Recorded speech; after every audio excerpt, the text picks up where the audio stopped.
So today, our main speaker is Dr. Bonnie Kempsky, and as it happens, both she and I are within walking distance of each other in Cambridge, in the UK. So I'll just very briefly introduce her. She has a PhD in ceramics from the Royal College of Art, and she's also an expert on the tea ceremony. So she published a book, The Tea Bowl, East and West, in 2017. And today we're going to be talking about her new book, Kintsugi, The Poetic Mend, which has literally just come out. And I'm very happy to say that we supported the research for this book with a grant. So that was my 5-minute introduction, and I'll now hand over to Dr. Bonnie Kempsky. Hello, hi, thank you. Thank you very much, Jason, for that. And thank you very much, Daiwa, for allowing me to do this talk today. I absolutely love talking about Kintsugi, and to see so many people who are also interested in Kintsugi is wonderful. Before we go on, I want to clear up one thing. I'm not an expert in tea ceremony. That's very hard to say, I think, but I have been a very long-term student. And it's from that perspective that I've written both the Tea Bowl book and now the Kintsugi book. So thank you, Jason. Thank you, Daiwa. And thank you everyone for being here. So before we start my slides, what I'd like to do is show you an example of Kintsugi so that we know what we're talking about. So I hope you can see that. This is a hagi bowl that was sent to me by someone who my husband met at a conference. And this had belonged to her grandmother, who was a tea teacher in Japan. And she sent it to me. Isn't that absolutely lovely? This repair was done by Ronald Pyle in Cambridge. Anyway, so that's what we're talking about. So if we could start the slides. Great, thank you. So at times, writing this book really was a challenge. The history of Kintsugi, for instance, was much harder to access than we expected it to be. But it was also a real joy, because as the research went on, I began to see that one of the things that was very important about Kintsugi was that it told stories. So what I've done is I've included stories between each chapter in the book. So it was just a fun book to write, as well as interesting and challenging at the same time. So what I'm going to talk about today comes from some aspects of the research that I and Hiroko Roberts-Taira that we undertook, including that research we did in Japan, which was funded by Daiwa. We're very grateful for that. This book would have been a lesser book without that time in Japan. I mean, while we were there, we were able to speak to curators and people, Kintsugi practitioners and collectors and all kinds of people. It was a really, really helpful journey. So I'm going to give you a quick overview of what Kintsugi is. I'm going to talk a bit about its origins, and also I'm going to talk about how it's done, very briefly how it's done. And then I'm going to finish with some examples of how this very traditional Japanese art form is now being used in contemporary art and even beyond art. We have the next slide, please. So let's start with the basics. What is Kintsugi? Well, the first kanji or character in the top left there, you can see, is gin for gold. And then the next two are tsugi for joining. So Kintsugi is a Japanese repair technique that results in accentuated gold seams, which appear to be solid gold. It can be used for many different materials, including lacquer and wood and glass, but it's most often associated with ceramic repairs. We believed it was developed sometime around 1600, and it's been in use ever since then in Japan. Next slide. So there are a few things that we need to understand and accept right from the beginning. And first is that things break. So that sounds very obvious, but I think sometimes in the West, we don't quite accept that things break. But in Japan, they actually have this expression, everything that has a shape or everything that has form breaks. Next. There are a few other things we need to think about. Elizabeth Spellman, the American philosopher, in a wonderful book called Repair, The Impulse to Restore in a Fragile World, she said that the drive to repair is universal. And could I just give a quick thanks to artist Bridget Harvey, who recommended that I look at her work, at Spellman's work, when I first began the research into this book, and it was very helpful. Also, Kintsugi is about repairing the irreplaceable. and about affirming, not hiding scars. So unlike in the West, or at least previously in the West, we're not attempting to do repairs that turn out as good as new, because there's an acknowledgement that the original piece is gone. It's been broken, it's been destroyed, a new piece needs to be created. And that new piece can even be more beautiful than the original. Next. So what does Kintsugi do? First, it makes a pot that has lost its function usable again. After a piece has been repaired, it's waterproof, it's usable, it's safe to use. Next. It also adds beauty. It adds decoration in the true sense of the word decoration, and that it enhances the beauty of the original piece. I absolutely love this Stephanie Hamill fruit bowl. She's an Australian potter and also does Kintsugi work, and she did this work herself. It's absolutely stunning, very delicate, lovely. And next, the third thing that Kintsugi does that I think is important is that it tells a story. So I'm going to tell you a story. I'm going to tell you a story about this tea bowl, which is called Nekowaride, which means broken by a cat. So this is a pretty famous tea bowl. It was made by Raku Kichizaemon the 15th, the 15th in a line of famous Raku potters in Japan that dates back to Chojiro, and who was the potter who worked with Rikyu in the 16th century. And this bowl, we had hoped to see when we went. We made an appointment to go to the Raku Museum, and we asked that we be able to see this bowl. I didn't hold out hope because I thought it's in the private collection and they wouldn't show it to us. But Mrs. Raku appeared with the bowl for us to see. And she explained that what had happened was that this is the pivotal piece. Raku 15 decided, Kichizaemon thought that this was the pivotal piece in the development of his yakinuki work. And he kept this piece with him all the time in his studio when he was working. And one day he left the studio and the door remained open a little bit, and a cat from the street ran into the studio, and he went off to lunch. And unbeknownst to him, the dog was still in the studio and the cat went wild. And when he came back, the cat saw its avenue because the door was open. It jumped down and it hit the bowl and it broke. And Mrs. Raku, you could see the concern on her face. She said he looked at the broken pieces and he just turned around and he left. And apparently he wasn't able to even work for days afterwards. And she quietly and secretly had the pieces. She picked up the pieces and she had it Ginsugi repaired. So she had it silver repaired. And we'll talk more about that in a little bit. So that's why it's called Nekowaride. It's sort of an interesting story. I was very pleased. She invited us to come back the next day, and she served us a bowl of matcha in this tea bowl in their private tea room, which was very, very special. We have the next slide. So Kintsugi is a sort of a hidden art in Japan. Traditionally, the artists and the artisans who undertake Kintsugi work are actually maki-e, or those who do decorative lacquerware. So when Hiroko and I were in Japan speaking to curators about famous ceramic pieces, many of which are actually national treasures even, which unfortunately I can't show in today's slide because we were restricted to the use of those images in the book itself. So they are in the book if you want to see them. But I was astonished to find when we were speaking to these curators that there were no records kept about the Kintsugi repairs themselves. No one had any idea who had done the repairs or even when they were done. Very different from how we have museum, curators work here in terms of documentation. I spoke to a maki-e, which is a person who does decorative lacquerware in Kyoto, and he said that maki-e is attributable, but that Kintsugi is not. Kintsugi would be a sideline, not the main purpose that they undertook. Next. So Kintsugi is not a ceramic technique, it's a lacquer technique.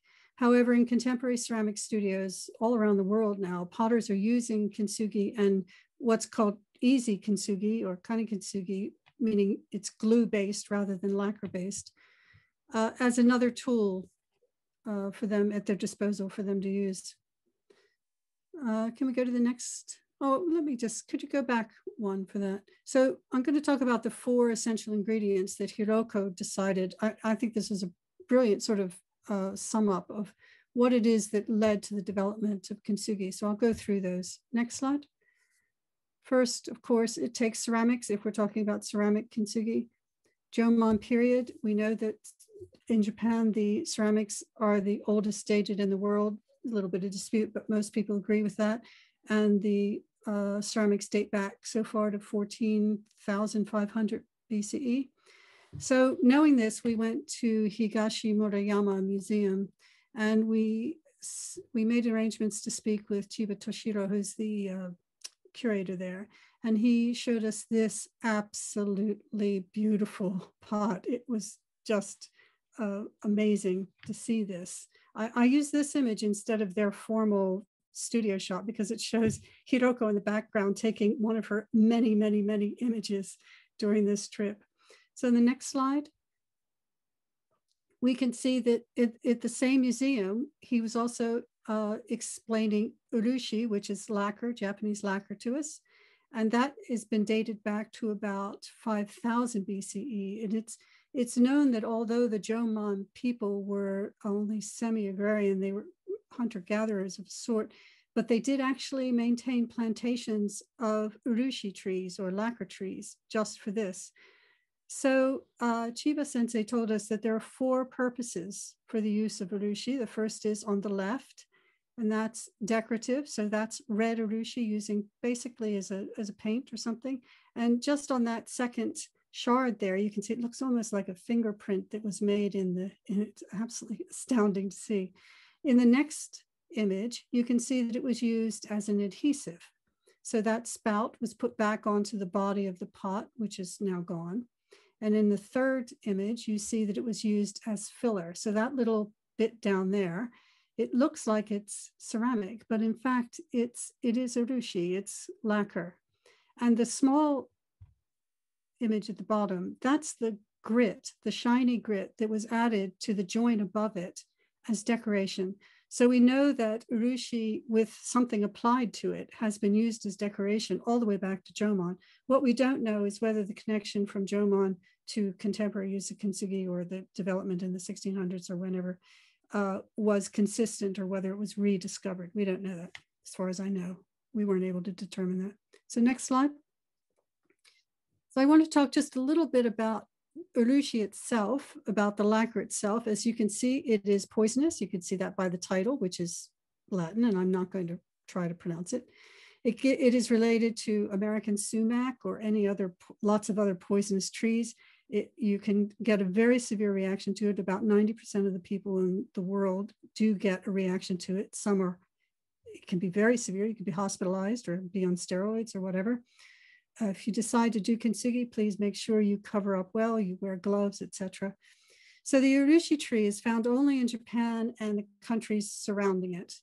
And because it's such a natural material, the environment in which it's grown affects the quality of the urushi. And the reason I wanted to put this slide in particular is to show that a Kintsugi repair from the very, very beginning, meaning the tapping of the materials, the procuring the materials, is a very skilled job. So these men who do this are called urushi kaki-san, and they know when to tap the trees. They know how many times they can make these cuts in it and collect the sap. They know which side of the tree to do it on, etc. And the next slide. So that the sap is then collected and then it needs to be processed. We went to speak to Sato Takahiko in Kyoto at his company, where they bring in lacquers from all over the area, from that part of Asia. And he was showing in the left-hand shot, you can see the viscosity of one of the lacquers at one stage, and in the right-hand side at another stage. He's a quiet man, but so knowledgeable. It was quite an amazing interview with him. So unlike artificially derived glues, urushi is natural, not safe, but natural. It does mean that it remains responsive to the environment. So even in a finished piece, either Kintsugi or in a maki-e, a lacquerware piece, it will be affected by sunlight, by UVA light. It'll burn, and that makes it lighter in color, and it can also dry out and crack. So the next slide. So as we've seen, urushi, or the components include ceramics and lacquer, and then gold is the third ingredient. And we've seen that urushi has been used on its own for repairing ceramics for many centuries. And also the use of gold dates back in Japan, but it wasn't until gold was discovered in Japan in 749 CE that I think that sort of it began to be even more embedded into Japanese aesthetics. So the daibutsu was an example of gold that was used from the new mines that had been developed. This is the great Buddha in Todaiji Inara in the 8th century. The next one. So another use of gold is in maki-e. So this is what I was talking about before. These are the people, the maki-e shi, who do kintsugi repairs traditionally. And maki-e means sprinkled picture. And this inro, I'm going to explain very briefly how it's actually done. So there's usually a black base. It can be orange or other colors, but usually a black base that's been covered in black lacquer. And then the lacquer is painted on, and then the gold powder or dust, different qualities of gold, different grades, is sprinkled onto the lacquer, and it sticks only where the lacquer is, and the excess is brushed away, leaving this beautiful design. As you can see on this, they also used silver. They used different qualities of gold, and they polished some and didn't polish other areas differently. And so it's very, very complex. It can be very, very many layered. It's a very, very fine and highly skilled position. And this is what Kintsugi came out of. Next slide. So because of that, because it's maki-e that's important in the understanding where Kintsugi comes from, we went to visit Mitomura Arisumi in Tokyo. He's the professor emeritus from Tokyo University of the Arts, and the latest generations of maki-e artists. So he was so generous with his time, sharing his knowledge, just amazing. So he told us that in his family, the artists do not do kintsugi, they are maki-e artists, but each generation, each master of that level, of that generation, decides to repair one pot. So the one on the top right, that piece was repaired by his grandfather.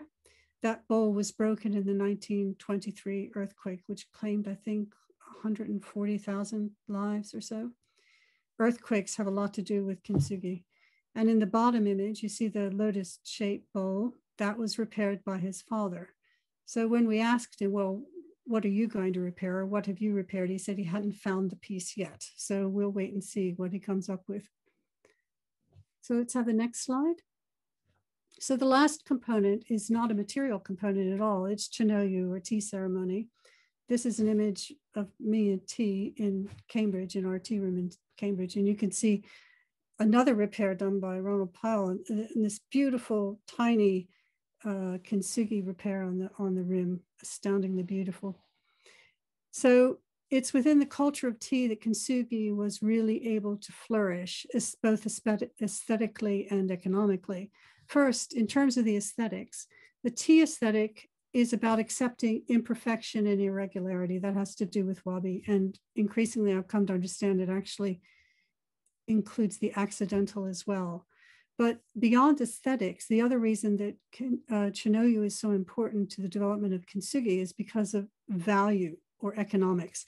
So tea is a high art, and the chajin, or the tea practitioners, were embedded at the very highest level of society, even the very highest, like Hideyoshi. There was no one higher in the land other than the emperor. So tea was an art form that showed not only your expertise and your knowledge, which in effect were your cultural credentials, but also collecting tea utensils showed your wealth and your power. And it's not unusual for, say, a well-known tea bowl to be given to a vassal by a warlord as a reward for winning a battle or whatever. And this would have been instead of land or money. That's how valuable these tea bowls became. So these objects were priceless and irreplaceable. So if one was broken, they certainly wouldn't have been allowed to be just put in the box and languished, in storage somewhere. they would have been repaired and used, because how else were you going to show your loyalty, your wealth, your status? So they would have been repaired with the most expensive, most precious materials available and been done by the most skilled artisans. So that all would have been kintsugi. Next. And I think there's another component, and that's Japan itself. Japan's a land of earthquakes, as we all know. They have over 1,500 earthquakes a year and many, many more daily tremors. So I think this long history and the unrelenting frequency of earthquakes in Japan and the cracks that they create really reinforces an acceptance of life as imperfect and precarious. And it's no surprise that kintsugi was born into this world. Next. So let's talk briefly about how it's done. I'm not going to, if you are really interested in, there are videos and things you can look up to see whether it's something you think you want to do.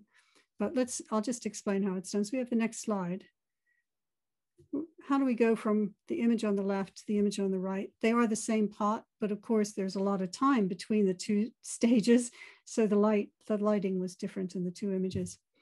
So as they say, sometimes the simplest things are the most difficult, and there's a lot of skill involved in a kintsugi repair. So I'm going to give you a very simplified sketch. First, remember about safety. In the images you're about to see, the person doing the repair is not wearing gloves, and that's because he's one of the, I think, 10% of people in the world who don't have an allergic reaction. So do take care if you do it. So the next slide, we can see that the urushi is applied to the seam. It's then another layer is thickened. So the urushi is added and thickened, and then another layer is applied, and then the pieces are pushed together. You can see that the urushi, the lacquer, oozes out from the seam there. It's sticking out proud in that last image. In the next slide. So that's then cut back. It's shaved back until it's absolutely smooth on the surface. And then a very, very fine brush is used to paint another layer. If you're using gold, then on it you use red, to paint a layer of red urushi onto the seam there. And then gold powder or gold dust, different kinds of gold, as I say, are sprinkled onto that. It sticks to where the urushi is, the excess is brushed away, and then that's polished. Now that sounds really simple, but every stage that I've talked about could be done multiple times. So you could add multiple layers of urushi or multiple layers of gold. It can take multiple times of polishing, whatever. It can be very, very time intensive. Next slide. So the original pot, the break itself, the material that's used, and the skill of the person doing the repair means that every kintsugi repair, every kintsugi piece is unique. And this produces many different qualities, these factors do. So the repair can be, the gold repair can be thick or thin. It could be delicate or bold. It could be a straight channel or a spider's web. It could be an abundance of gold or just a tiny whisper on a tiny chip somewhere. It can be bright and cheerful and glittery or deeply lustrous. And of course, it can be well made, well done, or poorly done. So go to the next slide. But of course, the demands of doing kintsugi mean that different kinds of kintsugi have developed as well. This is probably the most common tomotsuki, and that generally is understood to mean putting a pot back together using its original pieces. The terms in kintsugi don't appear to be set in stone or aren't recognized across different people. The terms are sometimes used differently by different people. So sometimes tomotsuki also refers to a repair that has no gold, but normally it means putting the original pieces back together. Next slide. You can see in this case, there was a piece missing. So the missing piece was filled in with a shard from another pot. So this is an amazing piece. We went to see it, and we think, there's no way of knowing for sure, but this may be the earliest example of yobitsugi that we know of. Yobitsugi means patchwork repair or patch repair. So this pot was actually owned by Oda Urakasai, and he was the younger brother of Nobunaga, who was, of course, also a student of Rikyu, the tea master. So you can see here that they did not use gold. They used only the black urushi, which has a brownish tinge. So this may be an early piece that predates Kintsugi, we don't know, and there's no record of when this repair was done. Next slide. The patchwork or yobitsugi doesn't need to be flamboyant. In this piece, we see that the shard that's been added to fill the space appears to be made from the same clay, the same glaze, the same shape of pot. It's probably even from the same kiln, but what was probably different was it was a different firing, because that shard that you can see that's a pinker in color looks to me as if it's been fired at a slightly higher temperature than the body of the bowl. I think this is a beautiful piece. It's very subtle. It's lovely. And next, not much to say about this. Pretty different, isn't it? So you don't have to fill it in using urushi. You can use anything. This is a Delft plate with a Japanese wood insert. And next. And you can't talk about yobitsugi, I don't think, without talking about Suzuki Goro. He's just quite a character. This is the same bowl, by the way, two different aspects of the same bowl. He had an exhibition that was coming up, and it was to be at a No, or was it at a Kabuki? I think it was at No, at a theater, and all of the work broke. And he decided he didn't have time to make new work, so he kintsugi'd it together, and that started his career of doing this yobitsugi style work. He said he was influenced by the costumes to do that. So he now does a combination of kani, which is easy, or glue-based kintsugi, and finishes it off with urushi and gold. So we have the next slide. This is Goro. He's known as Goro. I went to see him, and he's just he's a true creative. You can see that he's just bubbling with ideas. He can't wait to start making something again. And he's an artist who definitely likes to play. My visit to his house was incredibly magical. You could see down, he took me to see his the tea house he had built as well down in the below. So next slide. So as I've hinted at, you can use other metals. This is Kintsugi, or silver.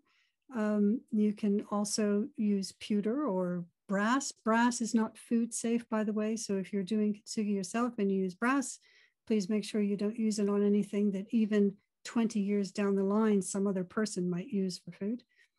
But probably the next to gold, the most popular is using silver or kintsugi. When we were talking about Nekowari Day with Mrs. Raku, she talked about why she had chosen silver. And I'm going to read you her quote. She said, "I chose silver because I wanted to see it change with time. Gold doesn't change, but silver alters as time passes. It becomes more subtle and subdued. It calms down. It becomes closer to the tea bowl's aesthetic. Gold shouts out, but silver is quiet. And I knew that would suit this bowl." Next. So you don't have to use any metal at all in order to decorate a join. You can use lacquer alone, which dates back, far predates kintsugi. This is the red lacquer being used on its own. Next one. And this is black lacquer being used. That's on the left-hand side, and on the right-hand side in the Otani Shiro plate, you can see they use both black and gold. So although technically these things are not kintsugi because they're not gold repaired, kintsugi is now being used more as an umbrella term for a decorated seam. And the next slide. Another thing that kintsugi is used for is filling in gaps and large cracks. So you can see that sometimes large areas of a broken pot are replaced with the lacquer and then the gold on top of it. And if you do that, you can do what is the next slide. This is maki-e naoshi, which means it's been repaired using maki-e techniques, which is most of them, but in particular. So if you look on the left-hand slide, you can see the delta of the original repair. That's a very traditional kintsugi repair. But then if you looked at the decorative bit there, which I've done a close-up of 4 on your right-hand side, yeah. What they've done there is they've decorated it, so they filled it in with the black urushi, which as I said, is sort of browny, and then decorated it with the gold flowers. Now, what's really interesting about this is that when I interviewed Shimode Muneaki, who does Kintsugi in Kyoto, he said that he had never seen this. And he's third or fourth generation. He had never seen it until he came to Oxford to give a lecture at the Ashmolean Museum. So he actually thinks it was probably done for export. And he thinks this because, number one, he'd never seen it, but also because he thinks it's not really Japanese taste. He said it's too busy and it fills in the empty space. And that, of course, in a lot of a Japanese aesthetic, the open and empty space is very important. But in the West, you can imagine why it took off. He also added that he can understand why the maki-e, the person doing the repair, did it, because it was such a wonderful opportunity to show off his skills. So next slide. Just my thanks here go to the disability spokesman, Tom Shakespeare, who, when I met with him, he reminded me of this wonderful quote from Kant. And next. So we know that the use of cracks and the use of breaks we have used in the West as well as in Japan, used very differently. And say Ai Weiwei, we all know about dropping a Han Dynasty urn. That's a very famous image of Ai Weiwei dropping the pot until it's broken. Yoko Ono's been breaking ceramics for many, many years, for decades. Her latest big project was Mend Peace to the World after 9/11. This is a sort of an offshoot of that, where she invited the audience participants to come and mend pieces. And the next slide. So cracks have been used metaphorically, not necessarily aesthetically.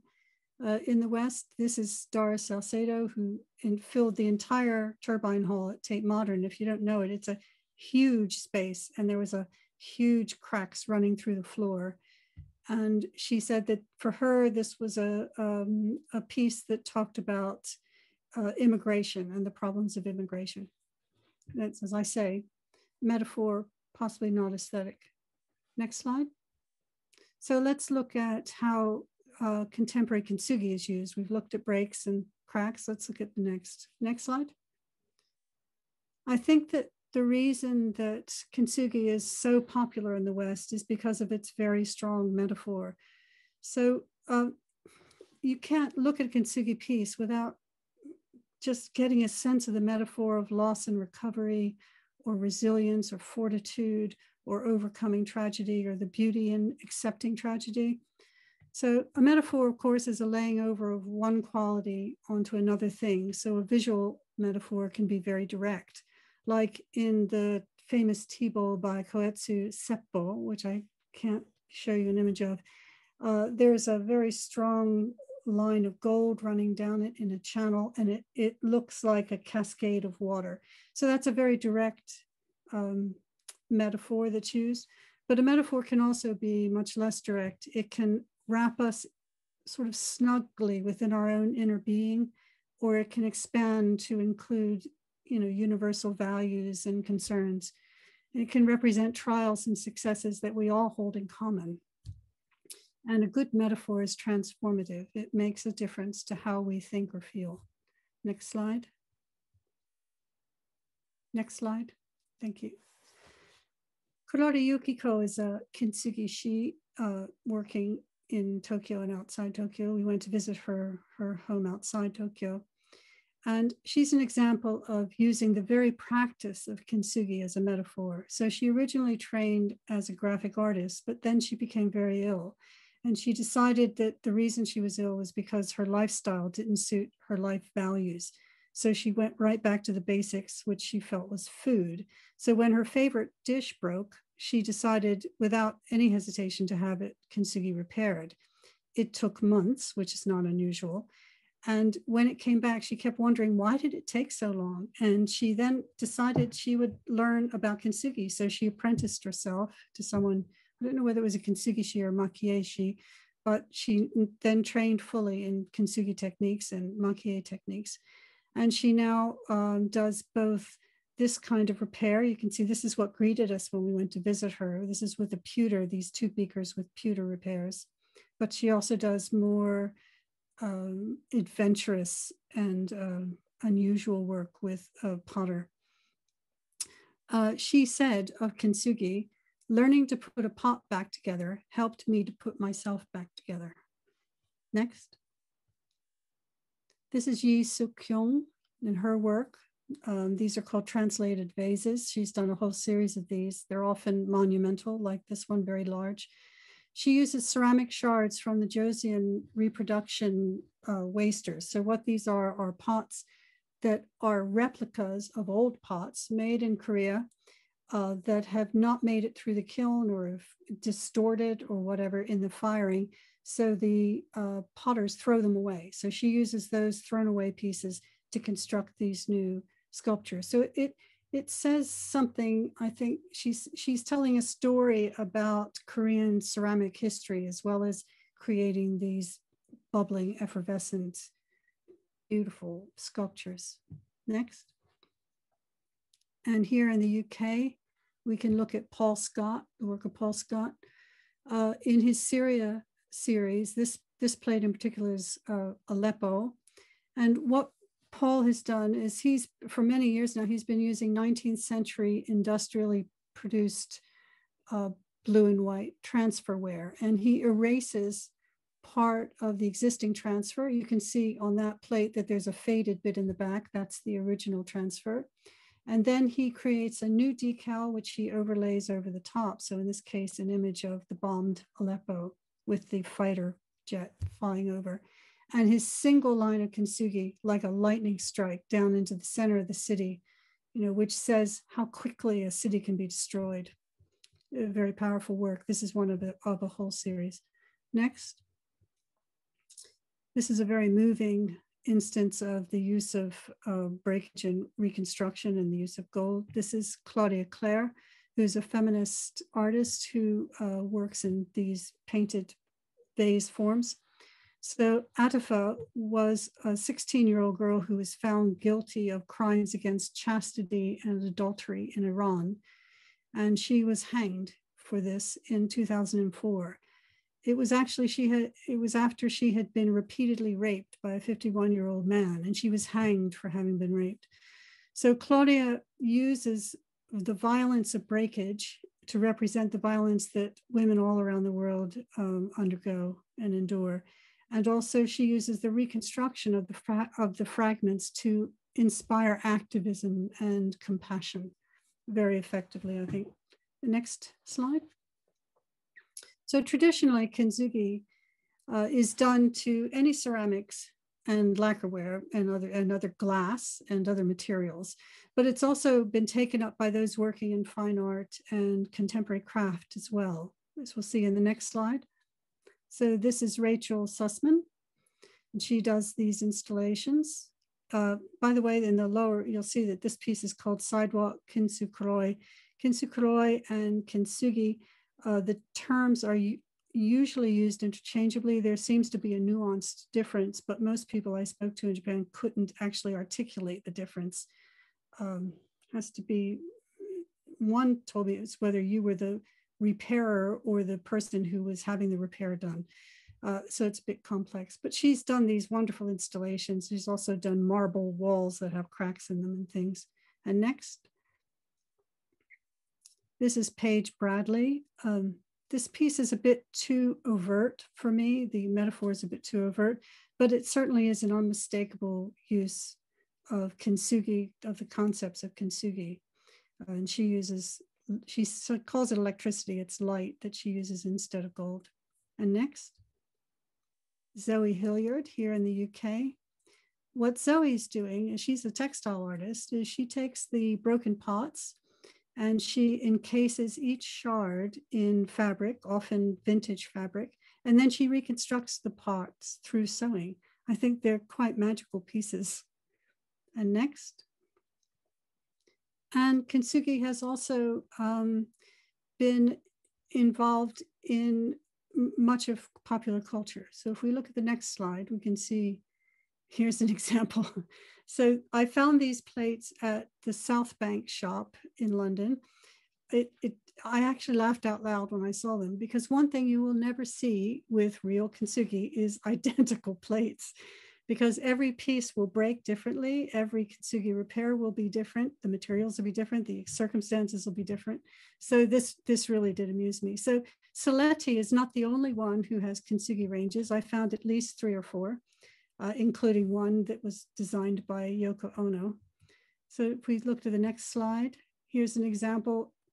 If you Google kintsugi now, after you get past the pop psychology, you'll get a lot of this type of thing. Next. And perhaps this is the most seen kintsugi example in popular culture. This is the helmet of Kylo Ren from Star Wars. He was born into the Jedi tradition, but was seduced by the dark side of the Force. And when he reappears, he's had his broken helmet reforged, and the seams are highlighted in red. And in Empire magazine, J.J. Abrams, who's the director, actually acknowledges his debt to kintsugi for this helmet. He thought it was quite important to do that. So next. And we've seen how kintsugi has been used with physical objects, but the metaphor of kintsugi has been used on its own, entirely on its own a lot as well. A friend of mine in America spotted this poster on the left. If I were in Pittsburgh, I would go to the Hot Metal Bridge faith community so I could see what kintsugi worship is. I'd be really interested in doing that. It sounds great. And the book on the right is one of many. I've put this image up because it's actually quite one of the good ones. And she actually uses what she calls the qualities of kintsugi for self-improvement. She calls it kintsugi work. And there are many, many pop psychologists that are using the metaphor of kintsugi, some of them very shallowly and some with very inaccurate information about kintsugi in their books. But some of them are quite good. And the metaphor is very strong, and it's being used very effectively for many areas of psychology and counseling and relationship counseling, etc. So next slide. So I think time's probably about right. I'm going to close by reading a quote from a novel that has absolutely nothing to do with kintsugi. Yet in this passage, the novelist Chris Cleave captures kintsugi's essence. This is from his book, Little Bee. On the girl's brown legs, there are many small white scars. I was thinking, do those scars cover the whole of you, like the stars and the moons on your dress? I thought that would be pretty too, and I ask you right here, please to agree with me that a scar is never ugly. That is what the scar makers want us to think, but you and I, we must make an agreement to defy them. We must see all scars as beauty, okay? This will be our secret, because take it from me, next slide please. A scar does not form on the dying. A scar means I survived. Thank you. Great. Thank you so much, Bonnie, for that description of your book, which looks really beautiful. Well, thank you so much. I mean, it was a wonderful presentation, and thank you to everybody. We had a really big audience. It was great to see you all here today, and I hope we'll see you all again soon at another Daiwa event. Thank you, everyone. Thank you very much.